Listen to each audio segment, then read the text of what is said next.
Kailey, bringing you a bike check on my KHS DH650. Moving from the front all the way to the back, we have our Hellcat Tires. They're Hellcat Pros with the AGC compound, so they work really, really well in the wet as well as the dry. Super grippy, I love them all around.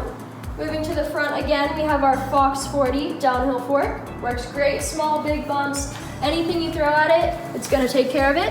We also have a Fox DH X2 shock in the rear. Again, taking care of everything you're gonna throw at that shock.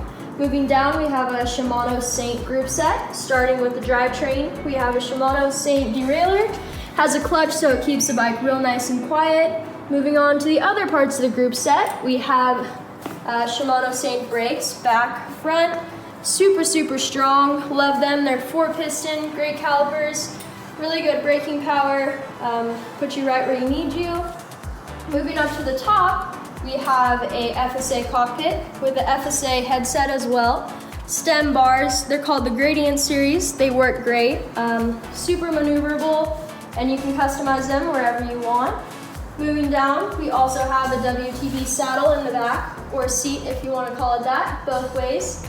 FSA trinkets everywhere around, moving with our ODI grips for extra grip, and of course, a front plate to make it look like you're racing all the time. This bike has been great for me, off-season training while our races are paused at the moment. Just putting in a lot of practice to make sure I'm ready for when the races do come back. Thank you guys.